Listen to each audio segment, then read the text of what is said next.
Guide dogs. Hi, I'm Marie. I am nearly 40 years old. I have a lot of hobbies that I'm really passionate about and use technology to explore those and support me through doing them.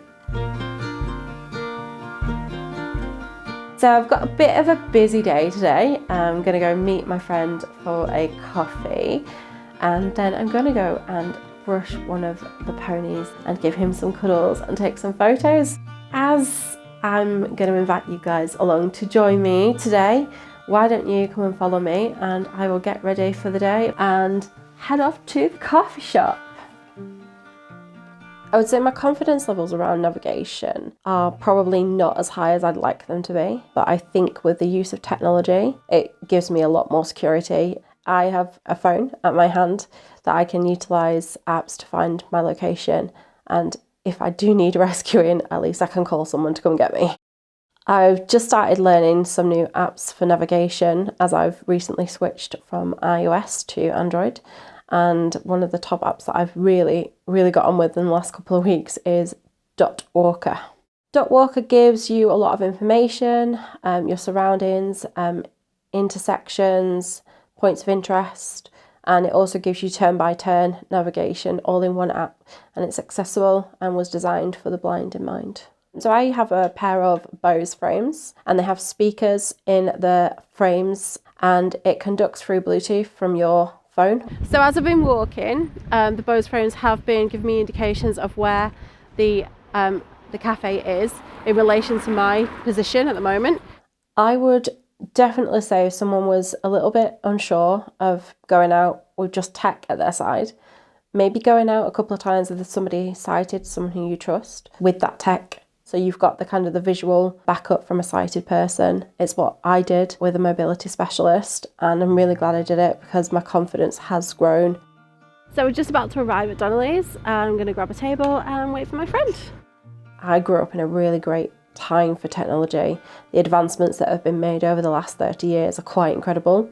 So going from, a computer just being on the desktop to actually having a computer in your pocket is amazing for anyone, but particularly for people with visual impairments, because we're able to actually utilise those devices to support us in our everyday daily living.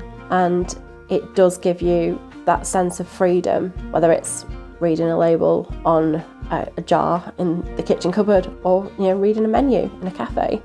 Those are things that you would normally have had to rely completely on someone who could see previously. But now you've got the ability to actually do that yourself.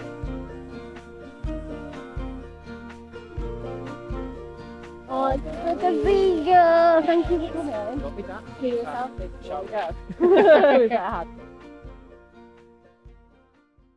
So I'm going to head home, change my boots, and I'm going to go brush some horses. So we've just arrived, and I'm going to go and brush Storm the little pony and give him some cuddles and take some photos. Hello, sweetheart. How are you? Horses just give me a sense of calm and a sense of freedom that being on the ground, being visually impaired, just doesn't give you. So there's nothing more freeing than being out on a horse, riding around, but even just being on the ground. They're just such beautiful creatures, and they're so gentle, and they don't judge you, so you never feel like you have to be anything but yourself with them. So we're just going to take a couple of beautiful pictures of Mr. Storm. My favourite thing is taking pictures of horses. It just kind of captures my hobbies and my love for them. Probably started blind photography around 2014-15. Technology's got better, machine learning's got better, so it actually has got the ability to actually give you an idea of what you're actually taking in the photo. So I'm just going to use my phone. So I've got an idea of where Storm is. Is this Stormy? What's this? So I'm just using a plastic bag to get his attention. Storm! I just kind of love doing it, and what better things to take pictures of the countryside around us and the animals that make it so wonderful to be in. So I finished brushing Storm and giving him lots of cuddles, which was really nice, and took quite a few photos. So I'm going to head home and I'm going to go see which ones I'm going to share with friends and family. So I've taken these photos on my Android Google Pixel phone, and they synced up to the Google Cloud, and by magic they have appeared on my iPad. And I'm using my iPad with VoiceOver now. A white horse in front of a wooden fence under a cloudy sky. That's cool. So I quite like that one. So I think I'm going to favourite that one. Favourite off. Button. So that's favourited, so I can go back to that and upload that to any of my socials later. I think I'm right ready to start editing my video that I took on my GoPro a few days ago.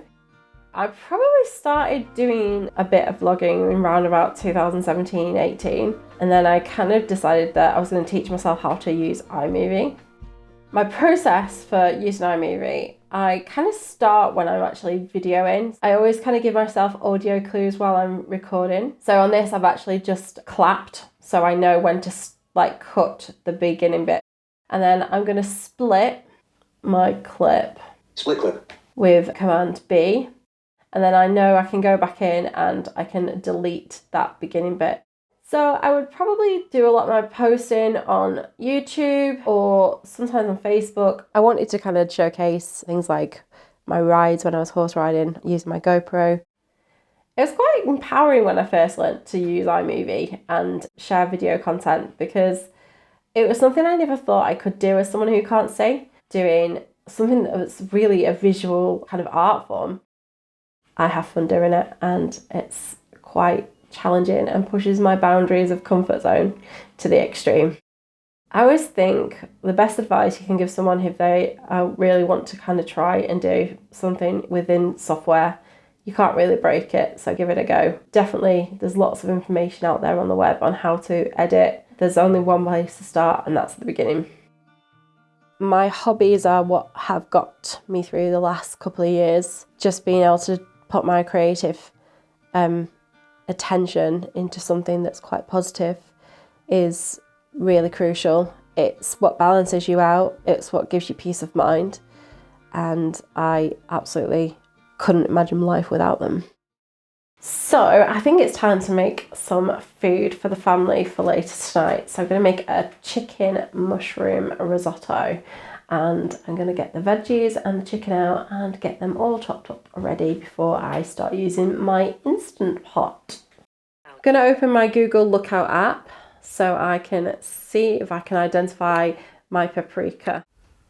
So I think a lot of the benefits for using an Instant Pot for a visually impaired person has got to be the fact that whenever you press a button, it makes noise.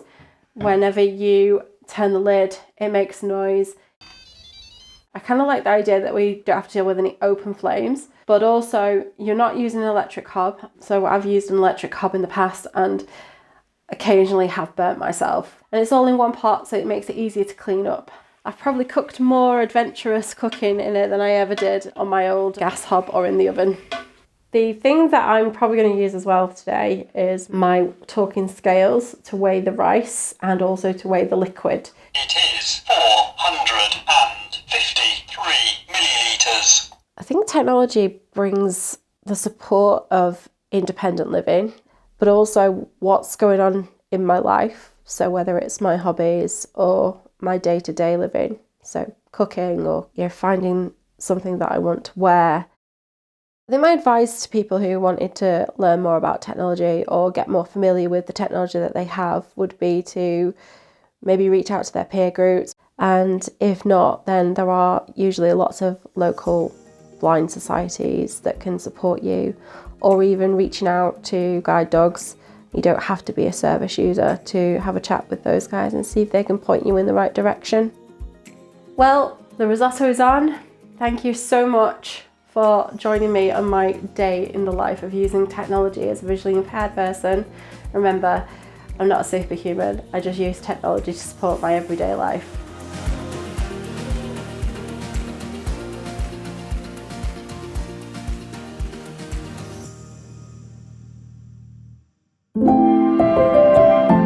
Guide dogs.